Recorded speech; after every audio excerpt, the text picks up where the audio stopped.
자, 제2절 감정평가 3방식의 개관 들어가도록 하겠습니다. 제2절에서는요, 감정평가 3방식이 어떠한 것인지에 대해서 그 기본적인 내용을 말씀드리고자 합니다. 자, 어려운 내용 없고 암기할 것 없습니다. 이런 내용이 있구나 정도 가볍게 읽고 넘어가시면 됩니다. 자, 우리가 어떠한 부동산이 있었을 때 이 부동산의 경제 가치를 구하는 것을 우리가 감정평가라고 하죠. 자, 그럼 우리가 평가사가 되어서 이 집이 얼마짜리인지를 구하려고 하는데, 자, 우리가 이렇게 부동산의 경제 가치를 구할 때에는요, 기본적으로 세 가지 측면에서 접근해 볼 수가 있습니다. 자, 첫 번째는요, 이 집이랑 비슷한 집이 시장에서 얼마 정도의 거래가 되지라고 하는 것이에요. 한번 예를 들어 봅시다. 자, 압구정동 현대아파트가 있는데 예를 들어서 뭐 30평짜리 압구정동 현대아파트를 평가한다라고 하면은 우리가 이 집이 얼마짜리인지를 알기 위해서 제일 먼저 하는 게 뭘까요? 자, 이 같은 단지에, 같은 아파트 단지에 같은 면적 또 비슷한 층의 물건이 얼마 정도의 거래가 되고 있나를 알아볼 거예요. 만약에 20억의 거래가 되고 있다면 그럼 이것도 한 20억 정도 하겠다 이렇게 생각할 수가 있겠죠. 자, 우리 그런 식으로 이것과 유사한 물건이 시장에서 얼마 정도의 거래가 되나 하는 관점에서 이 부동산의 경제 가치에 접근할 수가 있는데, 자, 우리 이러한 사고를 질문으로 정리하면 이렇게 정리할 수가 있을 거예요. 이거랑 비슷한 집이 시장에서 얼마 정도의 거래가 될까 하는 관점에서 시장에서 5억 원의 거래가 된다라고 하면은 그럼 이 집값도 5억 원 근처겠다라고 생각할 수가 있겠죠. 자, 이런 식으로 생각해서 가치에 접근하는 방식을 시장성의 사고방식이라고 합니다. 자, 이러한 사고방식을 시장성에 입각한 사고방식이다라고 해서 시장성의 사고방식이라고 해요. 자, 두 번째는요, 내가 이러한 집을 지으려면, 내가 직접 이러한 집을 만들려면 얼마 정도의 비용이 들어갈까 하는 관점에서도 이 부동산의 경제 가치를 구할 수가 있는 거예요. 자, 내가 이러한 집을 짓기 위해서 먼저 토지를 매입해야겠죠. 자, 이러한 토지, 이 정도 면적, 이 정도 위치의 토지를 매입하려면 얼마 정도 있어야 이러한 토지를 살 수 있지? 자, 그리고 이 토지 위에 얼마 정도의 건축비를 들여야지만 이런 건물을 지을 수가 있지라고 해서 토지 매입 비용 플러스 건축 비용 해서 이 정도 집을 지으려면 한 4억 8천 정도 필요해라고 하면은 이 집은 4억 8천 정도 하겠구나. 이렇게 접근할 수도 있겠죠. 자, 우리 이것을요, 이 집을 만드는데 얼마 정도의 비용이 들까라는 문장으로 정리할 수가 있고, 이런 식으로 집값에 접근하는 이 접근법을 비용성의 사고방식이라고 해요. 이것을 비용성의 사고방식이라고 합니다. 자, 마지막 세 번째는요, 만약에 이러한 집에서 수익이 발생한다고 칩시다. 자, 매월 월세 수익이 발생한다고 칠게요. 자, 우리 부동산의 경제 가치는요, 이 부동산에서 얻어지는 수익의 크기가 커지면 커질수록 그 부동산의 경제 가치도 더 커질까요? 네, 당연히 그럴 것입니다. 자, 20억짜리 건물보다는 50억짜리 건물에서 더 매달 월세 수익이 더 많이 발생하겠죠. 기본적으로 그럴 것입니다. 자, 따라서 이러한 부동산에서 이 정도의 월세가 발생하는데, 이 정도의 월세가 발생하는 집 또는 부동산은 어느 정도의 경제 가치를 가질까? 예를 들어서 이런 거죠. 자, 만약에 1년에 연간 부동산 임대료가 2천만 원이 발생하는 부동산이 있다라고 칠게요. 그런데 이 건물이 20억짜리다라고 해보겠습니다. 자, 그런데 내가 지금 평가하는 부동산은 매년 임대소득이 3천만 원이라고 할게요. 자, 그랬을 때 그럼 내가 평가하는 이 부동산은 얼마일까? 이렇게 접근하는 거예요. 자, 1년에 임대료 수익이 2천만 원 발생하는 건물이 20억짜리 건물인데 내가 평가하는 건물은 1년에 임대 수익이 3천만 원 발생해요. 그러면 이 건물은 얼마짜리일까? 우리 대충 눈치로 짐작할 수가 있죠. 대략 한 30억 정도 하지 않을까? 이렇게 생각할 수 있을 거 아니겠어요? 자, 이렇게 접근하는 사고 방식을 우리가 수익성의 사고 방식이라고 하는 거예요. 아시겠죠? 자, 우리 그래서 부동산의 경제 가치를 구할 때에는 시장성의 사고방식, 비용성의 사고방식, 수익성의 사고방식 이 세 가지 차원에서, 세 가지 방향에서 가치에 접근할 수 있다 이 얘기예요. 아시겠죠? 자, 이렇게 해서 우리 감정평가 방법도 시장성의 사고방식에 입각한 평가 방법이 있고 비용성, 수익성의 사고방식에 입각한 각각의 평가 방법이 있습니다. 자, 근데 우리가 감정평가할 때 부동산이 얼마짜리 얼마짜리인지 그 경제 가치만 구하는 게 아니라 그 부동산에 적정한 임대료도 같이 평가하기 때문에 감정평가는 두 가지를 구하는 거예요. 첫 번째가 바로 경제 가치이고요. 얼마짜리인지 가치를 구한 거고, 두 번째는요,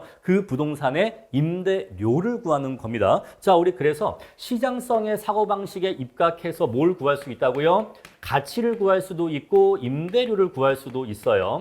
마찬가지로 비용성의 사고방식에 입각해서도 가치를 구할 수 있고 임대료를 구할 수 있습니다. 자, 수익성의 사고방식에 입각해서도 가치를 구할 수 있고 임대료를 구할 수 있어요. 자, 그랬을 때 우리 이렇게 시장성의 사고방식에 입각해서 가치와 임대료를 구하는 방식을 우리가 뭐라고 하냐면 비교 방식이라고 합니다. 자, 우리 이것을 비교 방식이라고 해요. 방식이라는 말에는 두 가지가 포함되어 있는 거예요. 가치를 구하는 평가 방법과 임대료를 구하는 평가 방법, 이 두 가지를 합쳐서 방식이라고 하는 겁니다. 자, 그리고 비용성의 사고방식에 입각해서 이 두 가지를 구하는 것을 원가 방식이라고 해요. 원가 방식. 마찬가지로 수익성의 사고방식에 입각해서 이 두 가지를 구하는 것을 수익 방식이라고 합니다. 자, 그럼 우리가 비교 방식이다라고 하면은 비교 방식 안에는 두 가지의 평가 방법이 포함되어 있는 거예요. 자, 어떤 방법이냐면 가치를 구하는 방법과 임대료를 구하는 방법, 이 두 가지가 포함된 겁니다. 아시겠죠? 우리 이 두 가지는 방법이라고 해요. 방법.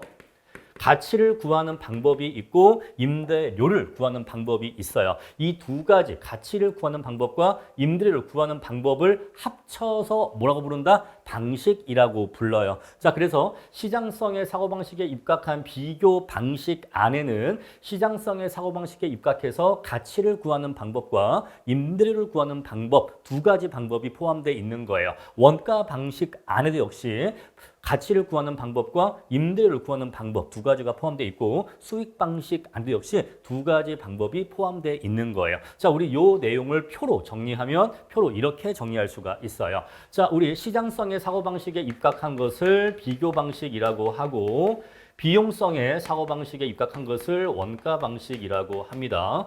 수익성의 사고방식에 입각한 것을 수익 방식이라고 하는데 가치를 구하는 방법과 임대료 또는 임료를 구하는 방법이 이 하나의 방식 안에 포함되어 있는 거예요.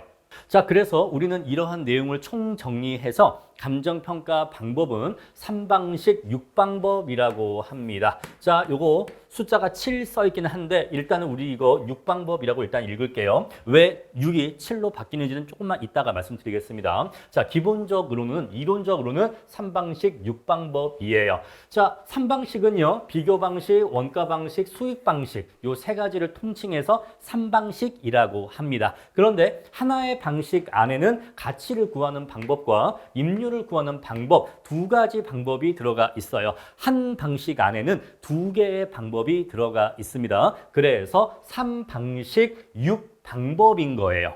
아시겠죠? 자, 그리고 우리가 비교 방식 안에 있는 가치를 구하는 평가 방법을 거래 사례 비교법이라고 합니다. 시장에서 본건과 우리가 평가하는 대상 물건을 본건이라고 해요. 아시겠죠? 자, 본건이란 용어는 내가 평가하는 대상을 본건이라고 합니다.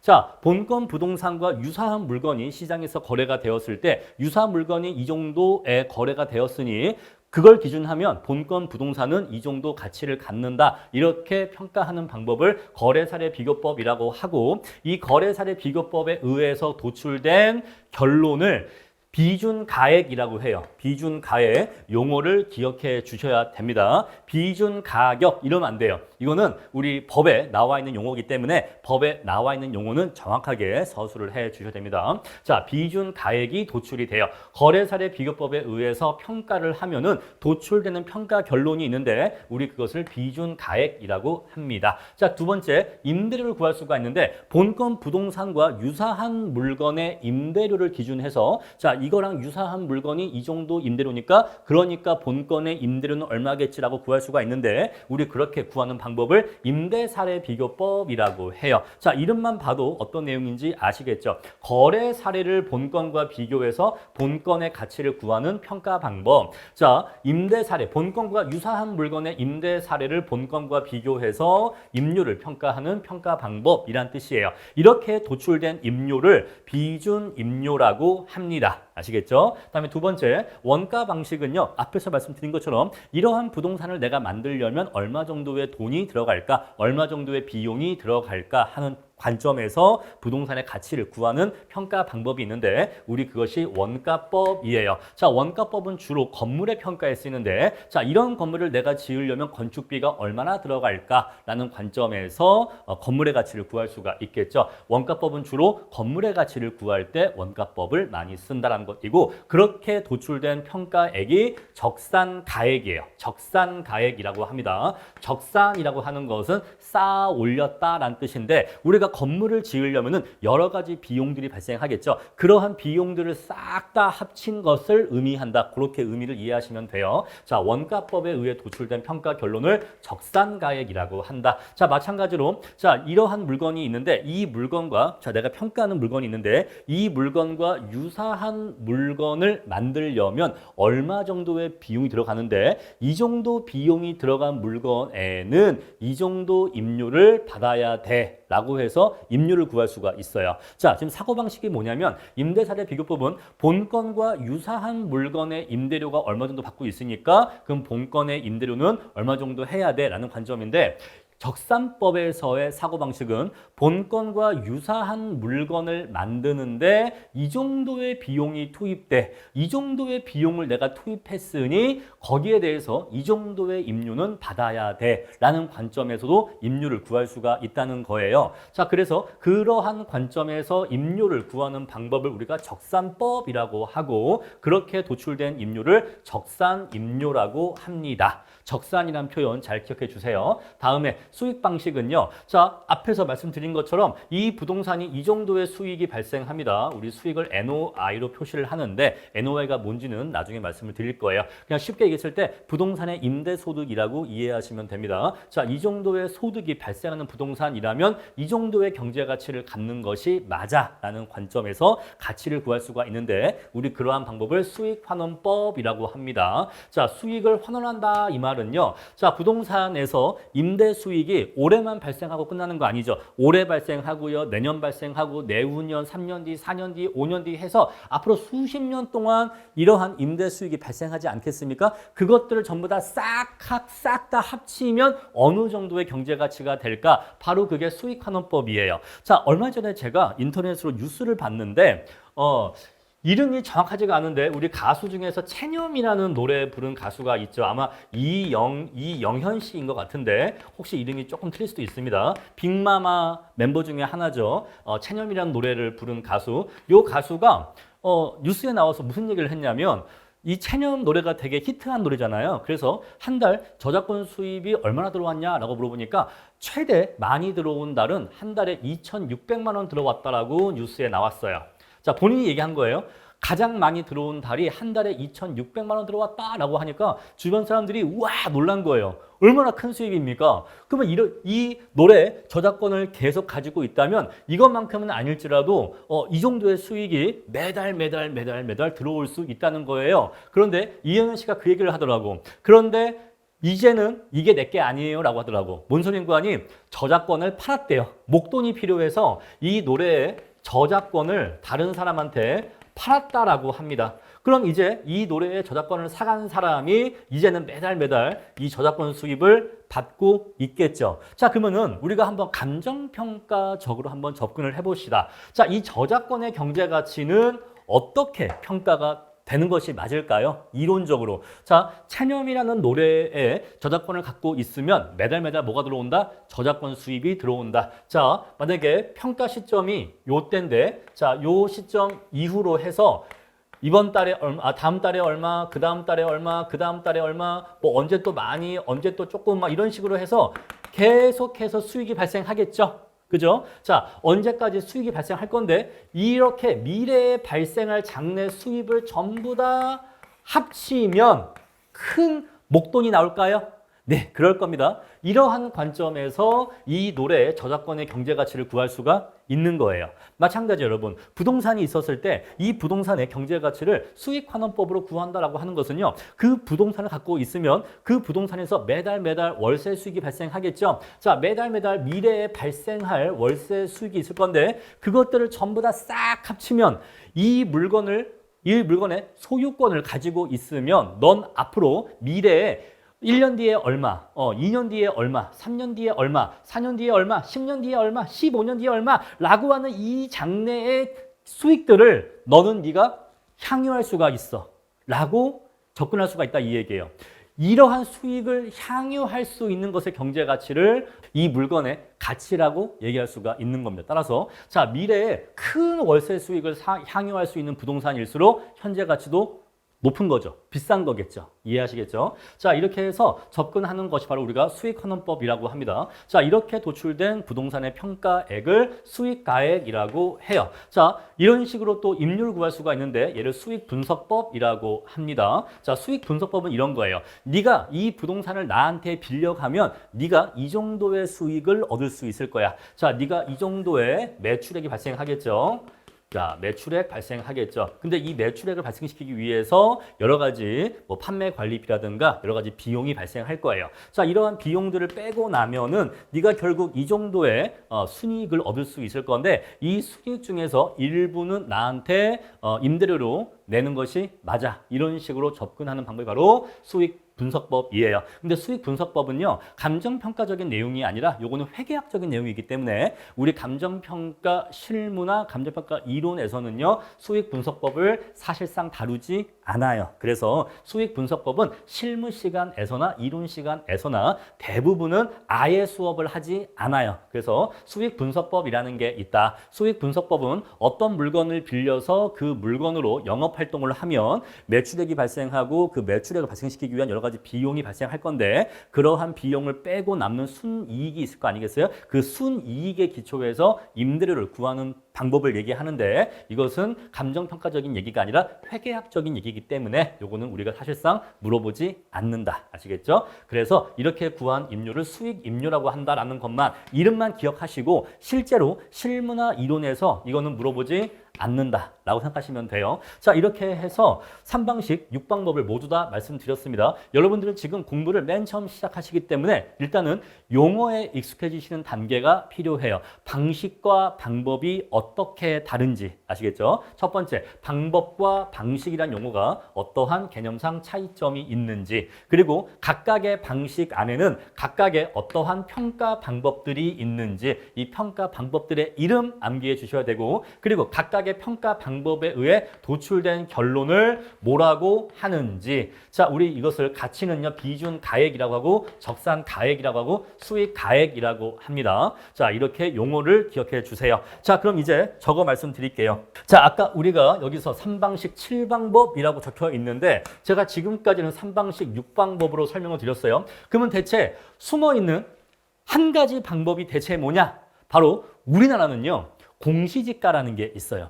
표준지 공시지가라는 게 있습니다. 자, 우리나라는 표준지 공시지가가 있어서 토지를 평가할 때에는 표준지 공시지가를 기준해서 본건 토지와 비교를 통해서 대상 토지의 경제 가치를 구하는 평가 방법을 채택하고 있거든요. 뭘 평가할 때? 토지를 평가할 때. 자, 지금 여기에 나와 있는 이 3방식 6방법은요. 그 어떠한 물건이라도 평가할 수가 있는 평가 방법이에요. 아시겠죠? 자, 이 3방식 6방법은 이론적으로 우리 감정평가 대상인 모든 물건에 대해서 다 적용할 수가 있어요. 토지, 건물, 뭐 기업 가치, 무형 자산 이런 것들을 전부 다 이 3방식 6방법으로 접근할 수 있단 말입니다. 물론 세부적으로 들어가면 적용이 곤란한 방법이나 방식도 있지만 기본적으로는 다 적용할 수가 있어요. 그런데 이 공시지가 기준법이라고 하는 것은요, 유일하게 오직 only 토지의 평가에만 적용되는 방법이에요.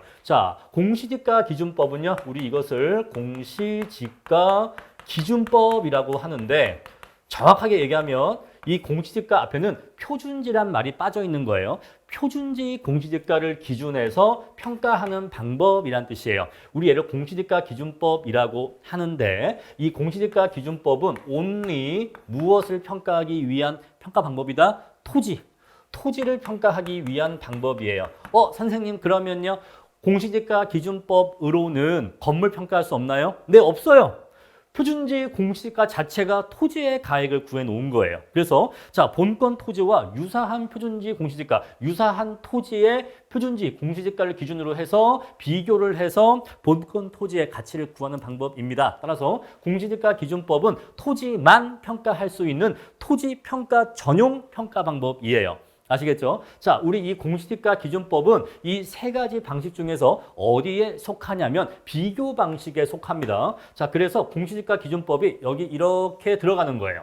비교 방식 안에는 공시지가 기준법이라는 방법 하나가 추가로 들어갑니다. 다른 방식들은 그 안에 방법이 2개씩 들어가 있지만 비교 방식만큼은 공시지가 기준법이 추가로 들어가기 때문에 비교 방식 안에는 총 몇 가지 평가 방법이 있다? 3가지 평가 방법이 있다라는 것이에요. 자, 그런데 위의 것들은 토지뿐만이 아니라 토지, 건물, 기업 가치, 무형자산 이런 것들 전부 다 적용 가능하지만 이 공시지가 기준법은 오로지 only 토지 전용 평가 방법이다라는 거 기억해 주시고 이렇게 도출된 결론을 공시지가 기준가액이라고 합니다. 아시겠죠? 자, 이렇게 해서 공시지가 기준법까지 포함시키면 우리 대한민국에 존재하는 모든 평가 방법을 다 망라한 건데 우리 이것을 3방식 7방법이라고 합니다. 아시겠죠? 3방식 7방법. 자, 이렇게 해서 가치 3면성이란 무엇이고 부동산의 경제 가치는 기본적으로 3가지 측면에서 접근할 수가 있다. 우리 그것이 가치 3면성이고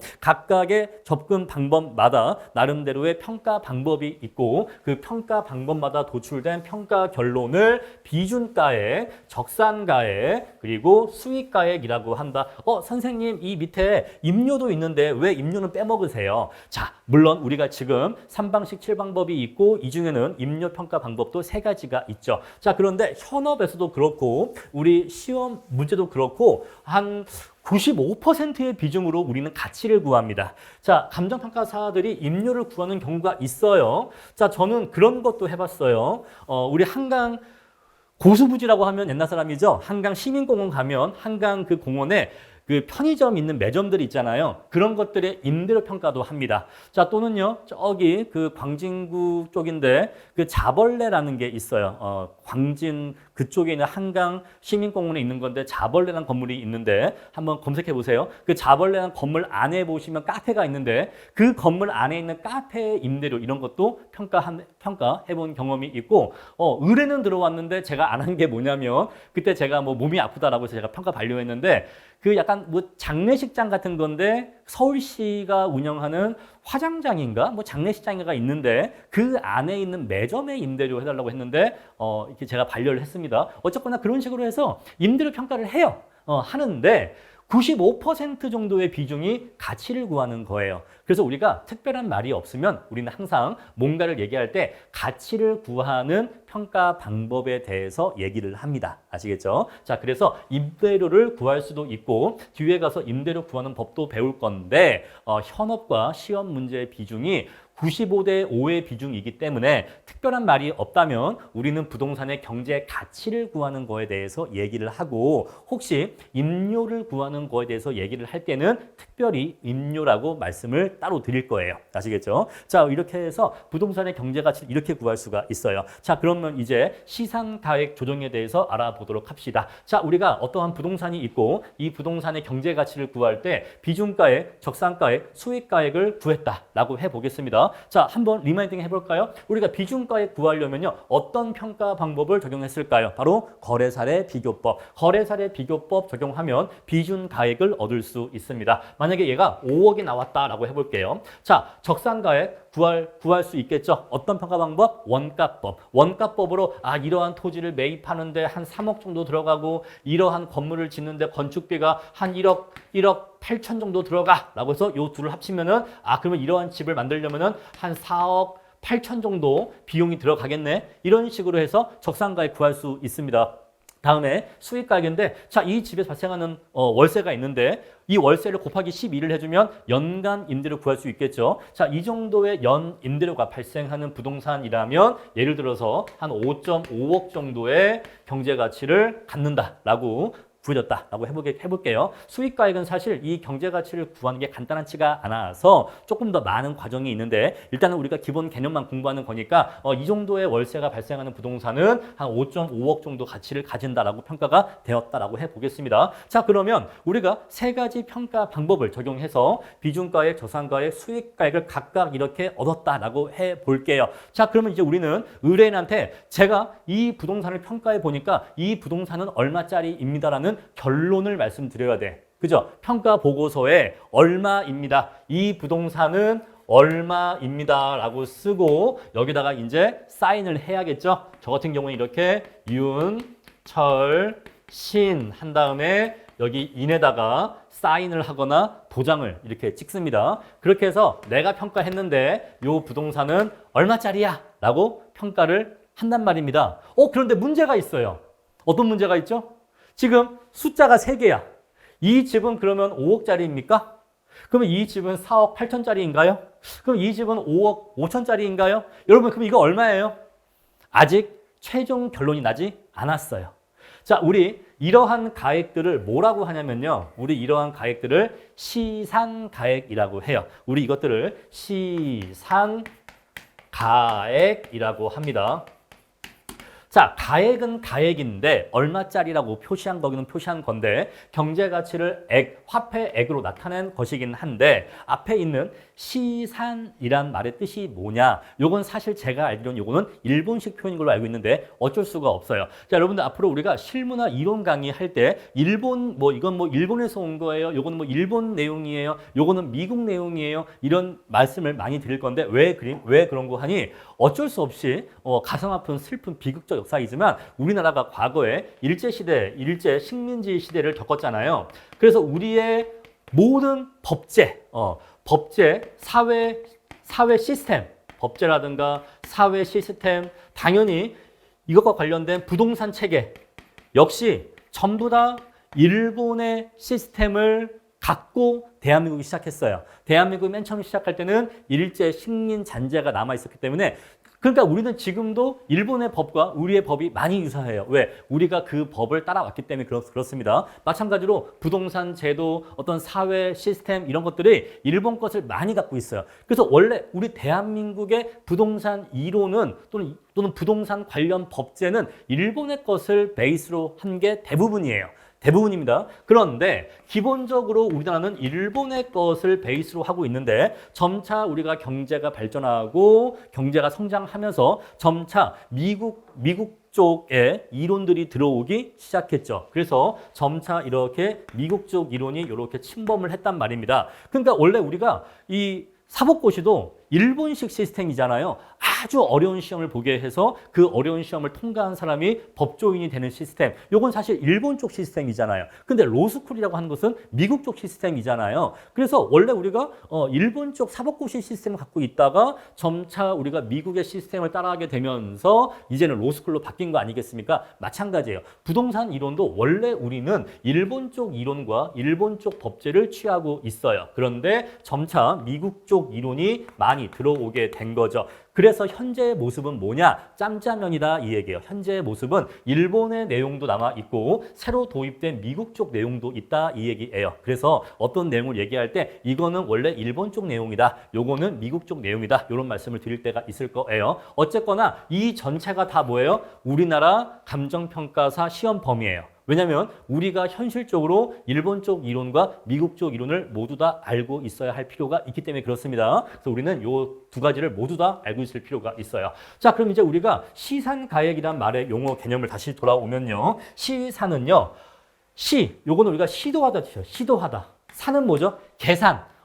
계산이죠. 계산을 시도해봤다 이 얘기예요. 그러니까 쉽게 얘기하면 한번 구해본 금액이다 이 얘기예요. 그러니까 우리가 수업 목적으로 가장 쉽게 설명드리는 겁니다. 이거는 구해본 금액이다라는 거예요. 자, 이 부동산이 얼마짜리인지를 내가 구하기 위해서 중간적 과정으로 최종 평가 결론을 도출하기 전에 그 전에 거래사례 비교법으로 한번 구해본 가격, 원가법으로 구해본 가격, 수익환원법으로 구해본 가격이다 이 얘기예요. 아직은 뭐가 아니에요? 아직은 최종 평가 결론이 아니에요. 감정평가액이 아닙니다. 아직은 이 자리에 들어갈 최종 결론이 아니에요. 그런데 숫자는 몇 개? 3개. 근데 결론은 숫자가 몇 개가 나와야 돼요? 실무적으로 1개가 나와야 돼요. 실무적으로는 1개가 나와야 됩니다. 자, 물론 우리가 이론적으로는 뭐 부동산의 경제 가치를 얼마에서 얼마 사이 뭐 이런 식으로 4.8억에서 뭐 5.5억 사이 이런 식으로도 이론적으로는 표시할 수가 있지만 우리가 공부하는 실무라는 과목에서는 이러한 결론은 거의 있지 않아요. 또 현업에서도 이러한 결론은 거의 있지 않습니다. 수험적으로도 현업적으로도 경제 가치는 결국 하나의 숫자로 도출을 해야 돼요. 아시겠죠? 자, 그랬을 때 이 3가지 시산 가액을 종합을 해서 결국 하나의 평가 결론을 도출해 내야 됩니다. 우리 이것을요, 시산가액 조정 절차라고 해요. 또는 시산가액 조정이라고 합니다. 이 3가지 시산가액을 조정해서 결국 최종 한 가지 숫자를 정해야 돼요. 최종 평가액을 구해내야 됩니다. 바로 이것을 시산가액 조정이라고 하는 것입니다. 자, 이 시산가액 조정을 할 때에는요, 여러 가지 판단 기준에 의해서 시산가액 조정을 합니다. 어떻게 한다라고 확립된 방법이 있는 건 아닌데 어쨌거나 우리가 전문가적인 소양의 입장에서 최대한 종합적이고 합리적 판단을 해서 가장 적절한 평가 결론을 도출하도록 되어 있어요. 여기에 대한 내용은 뒤에 가서 조금 더 말씀드릴 거고, 그리고 감정평가 이론 시간에 더 자세히 공부를 하실 거예요. 일단 실무에서는요, 시산가액 조정 자체를 깊게 물어보지는 않는데 이것이 무엇인지 개념은 일단 아실 필요가 있어요. 아시겠죠? 자, 그렇게 해서 만약에 총 정리해봤더니 이 집은 5억이다. 라고 결론을 내렸다라고 해보겠습니다. 자, 그러면 이렇게 결정된 요 금액이 바로 최종 평가액이에요. 바로 얘가 최종 감정평가액이고, 그럼 얘가 이 자리에 이렇게 5억 이렇게 들어가게 되겠죠. 5억 정도면 수수료가 대략 한 7, 80만 원 정도 할 것 같은데요. 한 7, 80 정도 수수료 할 것 같아요. 수수료 뭐 대략 한번 계산해 봐야죠. 대략. 자, 이렇게 해서 이게 현업이 그래요. 현업의 이 약간 직업병이 뭐냐면 부동산 가액을 들으면 그러면 그 수수료 얼마 정도 하겠다라는 게 이렇게 계산이 되는 거예요. 정확한 건 아니고 한 그 정도 나올 수 있을 것 같다라는 것이고요. 자, 이렇게 해서 3가지 시산 가액이 도출되는데 이 3가지 시산 가액을 종합해서 최종 평가 결론을 내리는 이 과정을 시산가액 조정이라고 한다. 이러한 절차를 거쳐서 최종 감정평가액이 도출된다라는 이 프로세스를 여러분들이 이해하실 필요가 있습니다. 바로 이게 제가 원래 OT 시간에 말씀드리려 했었던 감정평가 3방식의 기본 개념 잡기예요. 자, 바로 이게 3방식입니다. 자, 그럼 이제 우리가 교과서로 들어가서 교과서인 텍스트 빠르게 읽어보도록 할게요. 자, 원래 이러한 내용들은 전부 다 감정평가 이론 시간이나 부동산 학 원론 시간에 공부를 하셨을 내용이기 때문에 혹시 공부가 되어 있다면 넘어가셔도 됩니다. 자, 우리는 총 3가지 사고방식이 있다. 비용성, 시장성, 수익성 해서 3가지 방식이 도출된다. 자, 이렇게 해서 이렇게 정리할 수가 있다라는 거 제가 표로 다시 한번 정리해 드린 거고요. 자, 각각의 방식이 있는데 원가 방식은요, 이 물건을 만들려면 얼마 정도의 비용이 투입되면 이런 물건 만들 수 있느냐라는 관점에서 평가를 합니다. 나머지 내용들은 다 읽어보시는데 이 원가 방식은 기본적으로 건물 평가에 유용한 평가 방법이에요. 따라서 실무 문제에서 건물 평가에 있어서 한 80% 정도는 원가법으로 건물의 가치를 평가하는 방법이 물어볼 겁니다. 원가법으로 토지 가치를 물어볼 수도 있는데, 자, 토지라고 하는 거는요, 좀 특별한 성격이 있죠. 건물의 경우에는 시멘트 붓고 콘크리트 붓고 목재랑 벽돌 투입하면 건물은 만들 수 있죠. 근데 토지는요, 우리 인간이 만들어낼 수 있는 게 아니에요. 토지라고 하는 것은 지구가 생겨날 때 만들어진 것이잖아요. 따라서 인간이 토지를 만들 수는 없습니다. 선생님 이상하네요. 간척 사업이나 개척 사업을 해서 바다를 메꿔서 육지로 바꿀 수 있잖아요. 바다를 육지로 바꾸는 건 토지를 새롭게 만드는 거 아닙니까? 우리 그것은요, 토지를 만들었다라고 얘기하지 않고 우리 그것은 용도를 전환했다라고 표현해요. 우리 그런 것은 용도 전환이라고 합니다. 용도 전환. 원래 바다로 쓰이고 있던 부동산 또는 토지를 육지로 바꿨다라는 뜻에서 용도 전환이라고 하지, 없었던 토지를 새롭게 만든 건 아니다 라고 얘기를 해요. 아시겠죠? 자, 우리 그래서 기본적으로 토지는 인간이 만들어낼 수 있는 것이 아니다 라고 생각하시면 돼요. 자, 그런데 예외적으로 원가법에 의해서 토지를 평가할 수 있는 경우가 있는데, 바로 뭐냐면 조성지라든가 매립지, 이렇게 뭔가 조성된 토지의 경우에는 원가법에 적용이 가능해요. 근데 이거는요, 없었던 토지를 새롭게 만들었다라는 개념이 아니라, 예를 들어서 이런 거예요. 자, 논과 밭이 있었어요. 논밭. 논밭을요, 우리 감정평가에서는 한자로 표현하는데, 논을 답이라고 하고 밭을 전이라고 해요. 우리 그래서 논밭을 전답이라고 합니다. 논밭과 전답은 같은 말이에요. 아시겠죠? 자, 전답이 있었는데 여기다가 조성공사를 해요. 조성공사를 합니다. 그래서 공장 용지를 만들 수 있어요. 여러분, 공장 용지로서 그 위에 공장을 지으려면 땅 밑에 뭐가 깔려 있어야 돼요?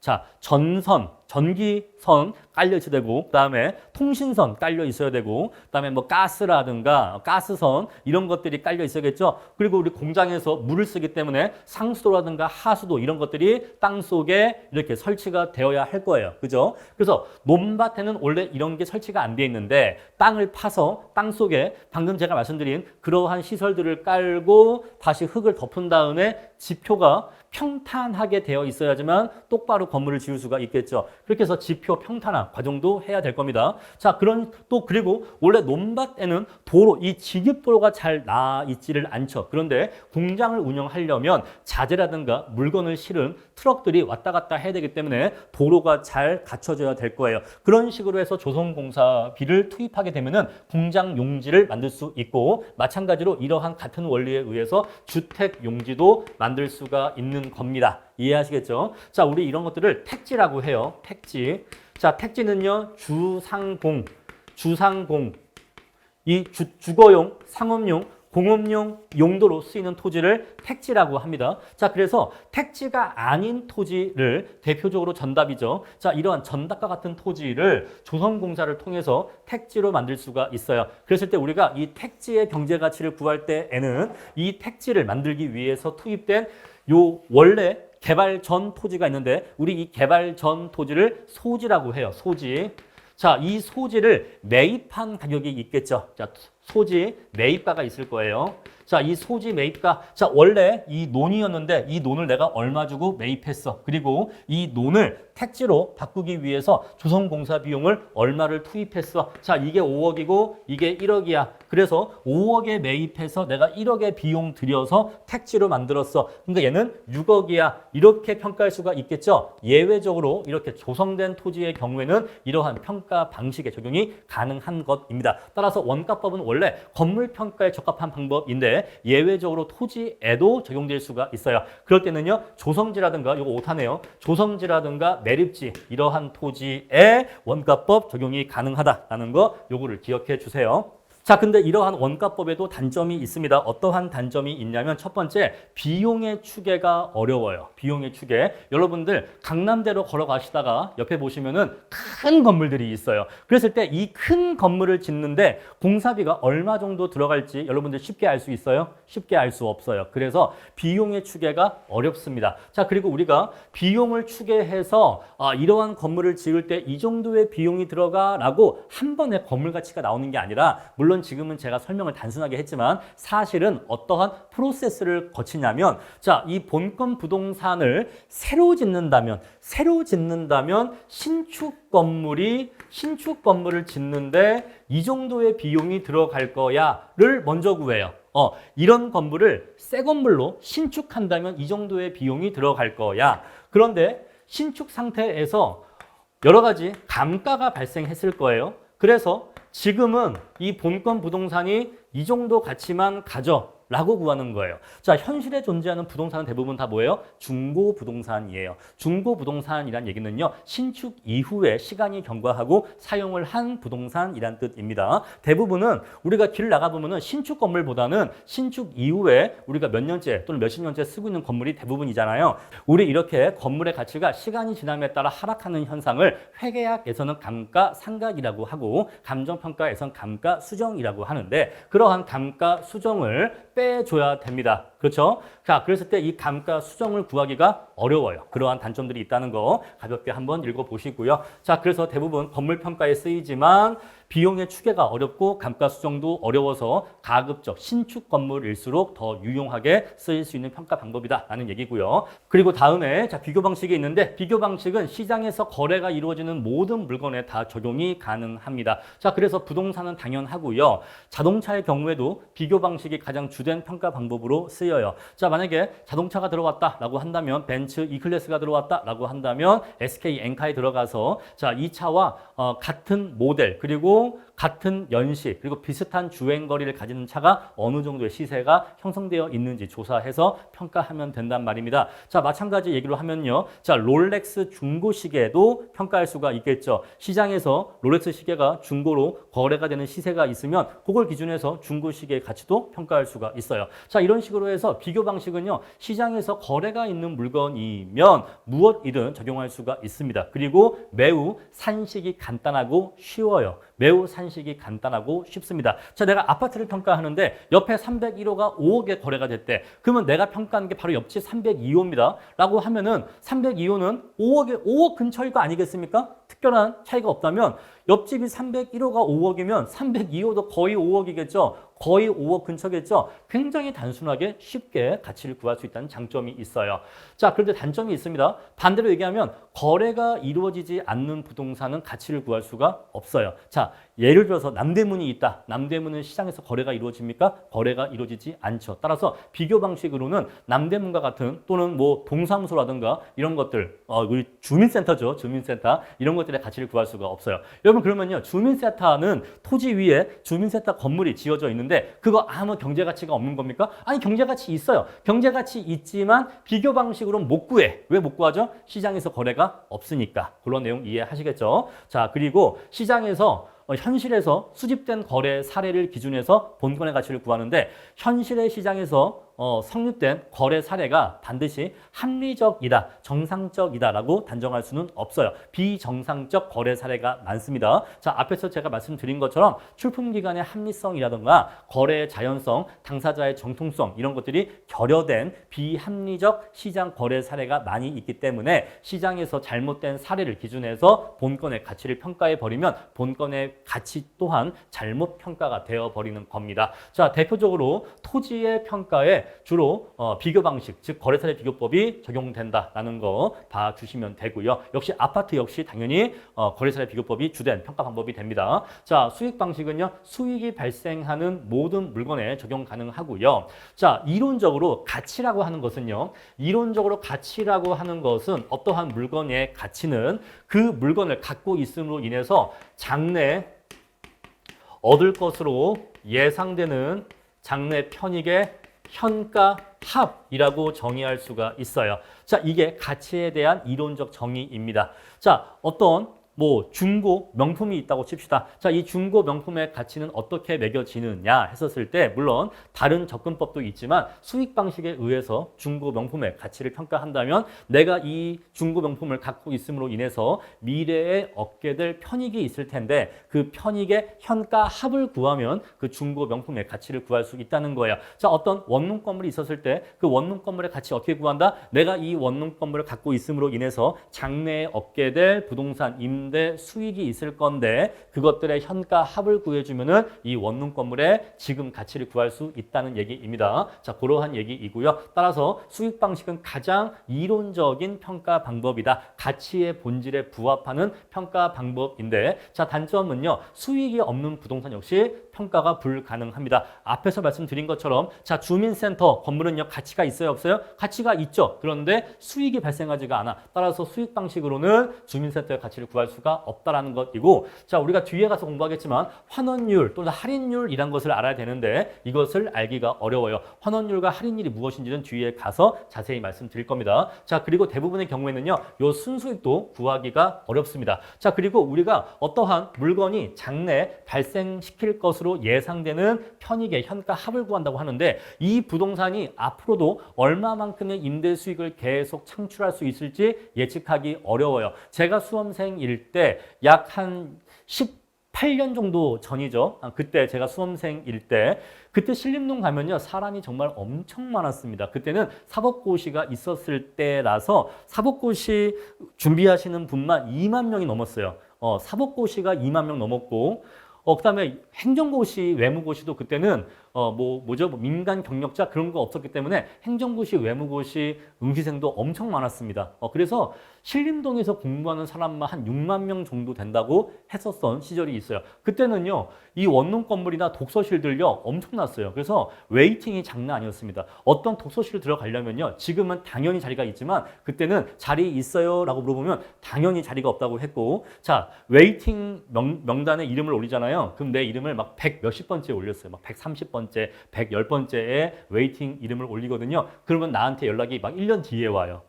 1년이 지나서야 앞 사람들 다 빠져나가고 나한테 차례가 온 거예요. 그 정도로 정말 사람이 많았습니다. 그러면 그때는요, 신림동 건물주, 신림동 원룸 건물주 이런 사람들은요, 이러한 막대한 수익이 앞으로도 미래에도 계속해서 발생할 것이라고 예상을 했겠죠. 하지만 지금은 어때요? 공실률이 매우 높습니다. 독서실 빈자리 많아서 독서실들 다 리모델링 공사해서 원룸으로 많이 바뀌고 있어요. 자, 그런 식으로 해서 미래를 예측한다고 하는 건 어려운 거예요. 지금 잘 된다고 해서 앞으로도 잘 된다는 보장이 없고, 지금 안 된다고 해서 앞으로는 앞으로도 안 된다는 보장은 없단 말입니다. 아시겠죠? 자, 그래서 수익 방식은 미래에 대한 예측을 해야 되는데 미래에 대한 예측은 정확하기가 어렵다. 매우 어려운 일이다. 라는 얘기입니다. 자, 이렇게 해서 3방식에 대해서 말씀을 드렸어요. 그럼 바로 이어서 제 3절 들어가도록 하겠습니다. 시산가액 조정이에요. 자, 시산가액 조정이 무엇인지는 이미 앞에서 기본적인 개념은 다 말씀을 드렸습니다. 자, 세 가지 평가 방법이 있어서 세 가지 평가 방법을 모두 적용하면 세 가지 시산가액을 얻을 수가 있는데 그 세 가지 시산가액을 종합해서 하나의 평가 결론을 도출하는 것을 시산가액 조정이라고 한다라는 내용이고, 이러한 내용들을 한번 읽어보세요. 자, 실무기 때문에 이러한 이론적인 내용은 그렇게 중요하지가 않습니다. 이러한 이론적인 내용들은 이론 시간에 조금 더 자세히 말씀을 드릴 거예요.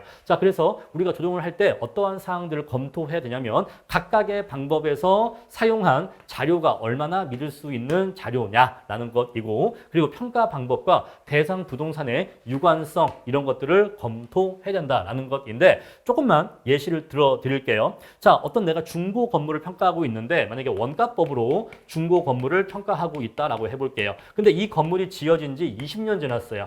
자, 20년, 신축한 지 20년 경과된 꽤 노후된 건물이죠. 자, 그래서 내가 원가법으로 이러한 부동산, 이러한 건물을 지으려면 건축비가 얼마 정도 들어가지를 구하려고 내가 조사하고 있었는데, 이거 건물주가 건축비 내역서를 주시는 거예요. 내가 이 건물 20년 전에 지을 때 건축비가 이만큼 들어갔어 라고 하는 20년 전 그 당시에 건축비 내역서를 나한테 줬다. 보니까 10억이야. 20년 전에 10억의 건물을 지었다 라고 평가가 여기 내역서가 남아 있어. 자, 그러면요, 20년 전에 10억에 이 건물을 지었다라는 이 내역은 지금 20년 지난 이 시점에서 얼마나 신뢰할 수 있어요? 신뢰할 수 없는 자료죠. 너무 오래된 자료잖아요. 지금 물가와 너무나 괴리가 심합니다. 이거를 뭐 물가 지수 등을 이용해서 보정을 한다고 해도, 그 당시의 건축비 지수와 지금의 건축비 지수로 보정을 한다고 해도 이 정확도가 많이 떨어질 거란 말입니다. 이해하시겠죠? 자, 따라서 이렇게 너무 오래된 자료의 경우에는 신뢰성이 낮겠죠. 그러면 우리가 이러한 것에 기초해서 구한 적산 가액을 구했다라고 해볼게요. 자, 우리 이러한 자료에 근거해서 적산 가액을 구했어요. 그럼 이렇게 구한 적산 가액은 신뢰성이 높다고 할 수 있어요? 신뢰성이 낮다고 할 수 있어요? 낮다고 할 수 있겠죠. 이런 것은 신뢰하기 어려운 시산가액이에요. 따라서 이러한 시산가액은 자료의 신뢰성이 낮은 투입된 자료의 신뢰성이 낮기 때문에 적산가액의 신뢰성도 낮다는 얘기입니다. 따라서 시산가액 조정을 할 때 적산가액의 비중을 낮춰야 돼요. 아시겠죠? 자, 신뢰성이 낮은 시산가액의 비중을 낮춰야 되는 겁니다. 자, 두 번째 평가 방법과 대상 부동산의 유관성인데, 자, 내가 아파트를 평가할 거예요. 여러분, 아파트 평가할 때 가장 신뢰성이 높은 방법이 뭐겠어요? 아파트는요, 구분 건물이잖아요. 구분 건물은 비교 방식, 즉 거래사례 비교법으로 평가하는 게 가장 적절합니다. 시장에서 아파트의 가치가 형성되는 그 메커니즘이 유사 부동산, 유사 아파트들과의 비교를 통해서 가치가 형성된단 말이에요. 저 옆단지 아파트가 얼마니까 우리 아파트 단지도 얼마는 해야지, 이런 식으로 아파트의 가치가 서로 이렇게 형성된단 말입니다. 그래서 아파트를 평가할 때는요, 거래사례 비교법이 매우 신뢰성이 높은, 관련성이 높은 평가 방법이란 말이에요. 따라서 우리가 아파트를 평가할 때 거래사례 비교법, 원가법, 수익환원법 이렇게 세 가지 방법을 적용해서 각각의 시산 가액을 구할 수 있을 건데, 이 중에서 가장 설득력이 높은, 가장 높은 비중을 차지해야 되는 평가 방법이 뭐겠어요? 당연히 거래사례 비교법에 의한 비준가액의 가장 높은 신뢰성을 인정해야 되는 거예요. 따라서 우리 최종 평가 결론도 이 비준가액을 중시해서 비준가액에 가까운 쪽으로 최종 평가 결론을 도출해야 되는 겁니다. 그런 얘기예요. 다음에 세 번째, 자, 정의된 평가 가치와 자, 평가 방법과의 유관성인데, 자, 만약에 내가 구하는 가치가 투자 가치를 구한다라고 해볼게요. 투자 가치.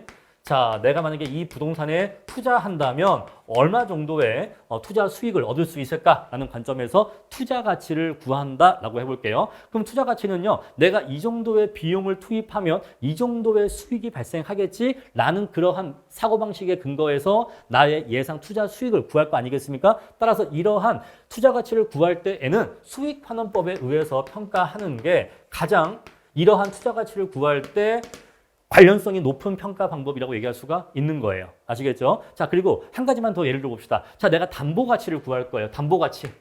자, 내가 지금 구하는 가치가 담보 가치입니다.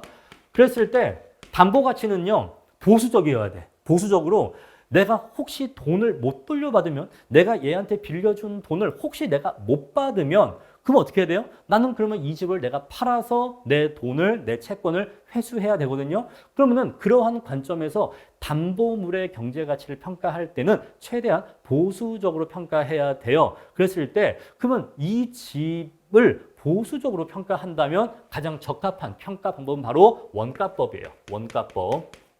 원가법이 담보 가치를 평가할 때 유관성이 높다라고 얘기할 수가 있습니다. 왜냐하면 원가법은요, 이러한 물건을 만드는데 얼마 정도의 비용이 들어가, 따라서 시장에서 최소한 이 정도 금액에는 팔 수가 있겠지라고 생각할 수가 있거든요. 그래서 실제로도 담보 가치를 구할 때는 원가법이 주된 평가 방법으로 많이 활용됩니다. 따라서 이런 식으로 해서 여러 가지 판단 기준에 의해서 각 시산 가액들의 설득력을 판단해야 된다라는 것이에요. 세 가지 시산 가액을 조정해서 최종 한 가지 평가 결론을 도출할 때 이러한 점들을 고려해서 최종 평가 결론을 잘 도출해라, 그런 얘기가 적혀 있는 겁니다. 자, 조정의 기준이라고 해서, 자, 우리가 세 가지 시산 가액이 있을 때 가중치를 부여해야 되는데, 얘가 비준가에, 얘가 적산가에, 얘가 수익가에 이렇게 있었을 때, 자, 얘를 가중치를 1대 1대 1로 할지, 5대 3대 2로 할지,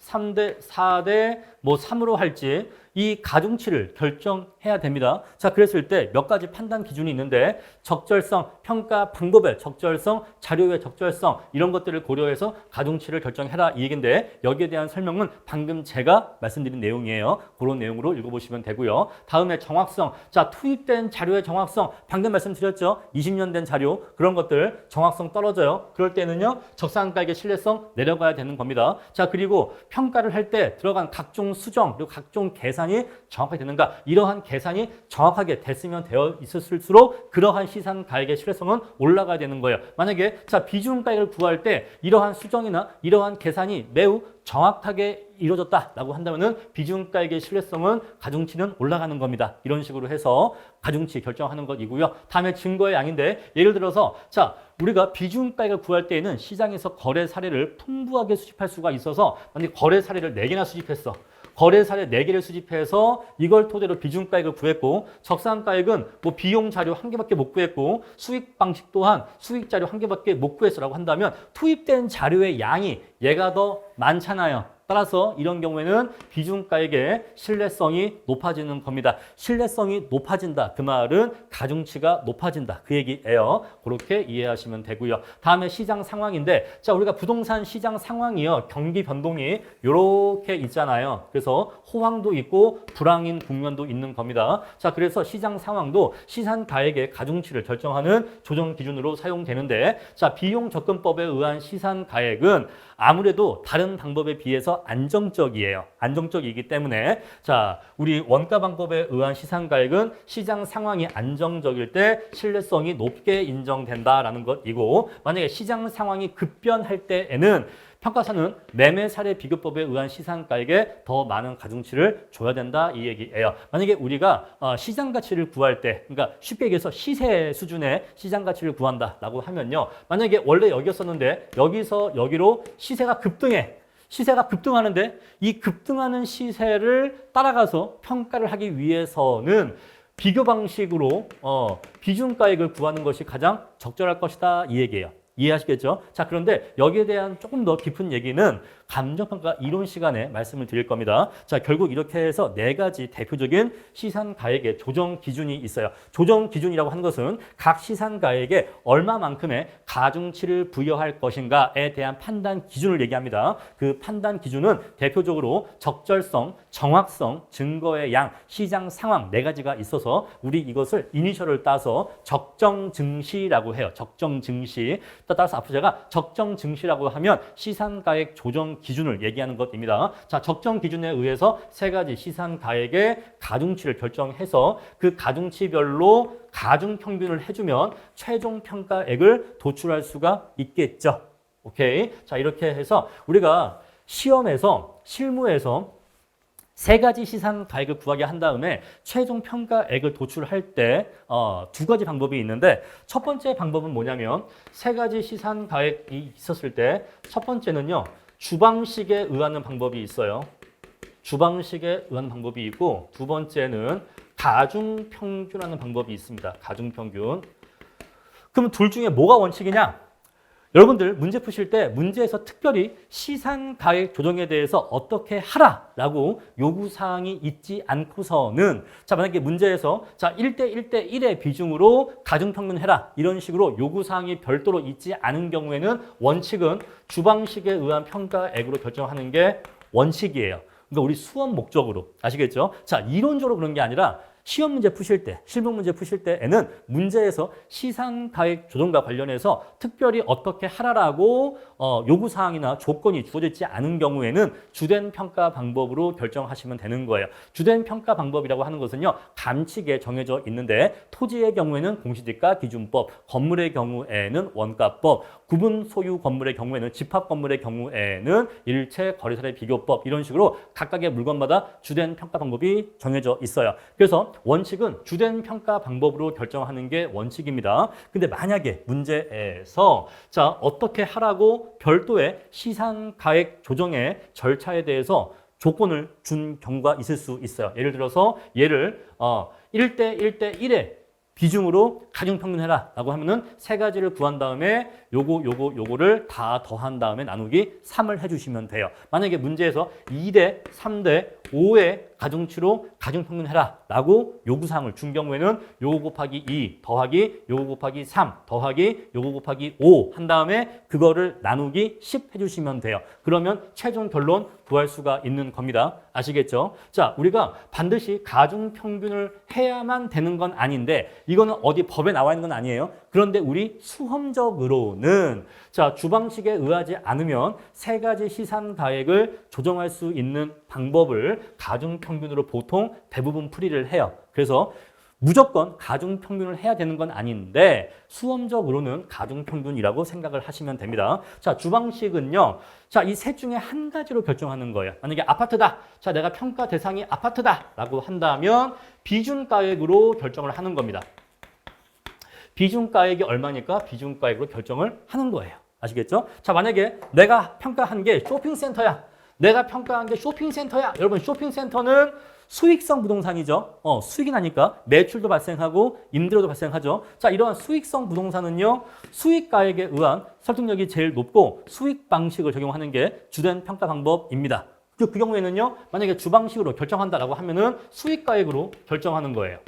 아시겠죠? 해봤더니 요거 얼마, 요거 얼마, 요거 얼마인데 평가 대상이 쇼핑센터이기 때문에 그냥 이걸로 결정할게. 아시겠죠? 이걸로 결정할게. 만약에 얘가 500억 나왔어. 얘가 500억 나왔고 얘가 450억 나왔어. 그리고 얘가 520억 나왔어. 그랬을 때 주방식으로 평가한다라고 하면요. 500억으로 결정. 아시겠죠? 근데 만약에 1대1대1로 가중평균을 한다? 자, 1대1대1로 가중평균을 한다? 요거 480 바꿀게요. 좀 바꿀까 숫자를? 얘를 450을 그대로 하죠. 450. 그러면 이제 1대1대1로 가중평균 하면은 이게 얼마가 돼요? 자, 가중평균을 하면 490이 이렇게 나오게 될 겁니다. 양자의 차이점. 아시겠죠? 오케이. 자, 이렇게 해서 시산가액 조정은 크게 두 가지 방법으로 할 수가 있다는 거예요. 주방식에 의해서 결정하는 방법과 세 가지 시산가액을 가중평균할 수가 있는데 요 내용이 감칙에는 이렇게 나와 있어요. 요 그림 나와 있죠? 지금 요 그림 내용을 제가 지금 설명드린 겁니다. 자, 볼게요. 자, 평가 대상 물건이 있어요. 각각의 물건마다 뭐가 있다고요? 주된 평가 방법이 정해져 있다고요. 어디예요? 감칙이에요. 감칙은 법 규정이에요? 아니에요? 법 규정이에요. 따라서 감칙대로 평가해야 됩니다. 자, 따라서 주방식이 있어요. 자, 그래서 주방식의 합리성이 인정돼라고 하면은 그냥 주방식의 가액으로 그대로 결정하면 돼요. 만약에 자, 내가 평가 대상 물건이 아파트예요. 자, 아파트 평가할 거예요. 자, 주방식 뭐예요? 거래사례 비교법이에요. 자, 주방식은 거래사례 비교법입니다. 자, 그래서 거래사례 비교법으로 평가한 시상가액 나왔겠죠? 우리 얘를 얘를 우리가 비준가액이라고 하는데, 자, 이 비준가액의 합리성이 인정이 돼. 뭐 잘 평가했네. 사례도 적정하고, 비교 과정도 적정하고, 해서 본건이 5억? 괜찮네. 이렇게 잘 됐다라고 한다면은 합리성 인정되네라고 하면은 비준가액으로 그냥 그대로 바로 평가액을 결정하면 되는 거예요. 주된 방법에 의한 시산가액의 합리성이 인정되는 경우에는 그 주된 방법에 의한 시산가액으로 그냥 곧바로 최종 평가액을 결정하면 되는 겁니다. 아시겠죠? 단순해요. 자, 그런데 자, 주된 방법에 의한 시산가액의 합리성이 인정되지를 않아. 합리성이 부족해. 야, 이거 거래사례 비교법에 의한 비준가액의 합리성이 좀 부족한데? 라고 하는 경우에는 비준가액으로만 평가액을 결정하지를 못해요. 못하고 다른 평가 방법에 의한 시상가액 있죠? 누가 있죠? 적산가액. 그리고 수익가액이 있을 거 아니겠어요? 얘네들하고 조정을 해야 돼요. 바로 이게 지금 요 얘기야. 요 얘기를 하는데 우리 법에는 조정한다. 조정해야 된다 라고만 나와 있지 이 조정의 방법에 대해서는 나와 있지를 않아. 방법에 대해서는 나와 있지를 않습니다. 그래서 이렇게 가중평균해야 돼 나와 있지는 않는다 이 얘기예요. 않아요. 하지만 우리가 실무 문제를 풀 때에는 어쩔 수가 없어. 가중평균으로 할 수밖에 없는 거예요. 사실상 가중평균이 우리가 수험적으로 할 수 있는 유일한 방법인 겁니다. 자, 따라서 가중치를 부여해야 돼요. 얘한테 얼마, 얘한테 얼마, 얘한테 얼마. 가중치를 부여해서 가중평균을 해서 최종 평가액을 도출해야 되는 겁니다. 아시겠죠? 가중평균으로 도출을 해야 되는 거예요. 양자의 차이 아시겠죠? 자, 요게 감칙에 나와 있는 그 내용. 정확하게 얘기하면 실무 기준 해설서에 나와 있는 그 내용인데 요거를 요렇게 그러니까 사실 감칙에 있는 내용을 실무 기준과 그 해설서에서 더 자세하게 풀어놓은 내용입니다. 요거를 제가 조금 더 이해하시기 쉽게 설명드린 내용이 바로 요 내용인 거예요. 아시겠죠? 그래서 문제에서 이 시상가액 조정에 대해서 별도의 요구사항이 없다. 별도의 요구사항이 없다. 라고 한다면 웬만하면 이 길로 가면 돼요. 웬만하면 이 길로. 아시겠죠? 세 가지 시상가액을 구해. 그런 다음에 이 세 가지 시상가액 간의 격차가 별로 크지 않아. 뭐 다 비슷해. 뭐 비슷하고 비슷해. 약간 크고 낮고 한데 큰 차이는 아니야. 라고 한다면 그러면 그냥 그 평가 물건의 주된 평가 방법으로 최종 평가에 결정하면 되는 거예요. 얘는 아파트니까 비중가액으로 결정한다. 얘는 토지니까 공시지가 기준가액으로 결정한다. 얘는 수익성 부동산이니까 수익 방식으로 결정하겠다. 뭐 이렇게 할 수 있는 겁니다. 그냥 오케이. 자, 그런데 합리성이 부족하대. 또는 얘네들 간의 격차가 너무 커. 또 문제에서 어떻게 하라고 내용을 주고 있어 라고 하면은 주된 방법에 의한 시상가액의 합리성 부족하기 때문에 가중치 어떻게 해서 시상가액 조정을 했고 그래서 최종 평가 결론을 이렇게 도출한다. 그때는 요 길로 가야 되는 거예요. 그래서 시상가액 조정은 주된 방법의 합리성 인정될 때는 그냥 주된 방법에 의한 시상가액으로 최종 평가에 결정하면 되는 거예요. 그런데 만약에 합리성 인정되지 않으면 나머지 다른 평가 방법에 의한 시상가액과 가중평균해서 최종 평가 결론 도출하면 되는 건데 대부분의 경우는 이거예요. 그런데 만약에 실무 문제에서 여기에 대한 언급이 있는 경우에는 요걸 물어보는 문제니까 그때는 문제 요구사항대로 이렇게 가주셔야 돼요. 아시겠죠? 실무라는 과목에 대해서 말씀을 드린 겁니다. 자, 이렇게 해서 제1장에 대한 강의는 마치겠습니다.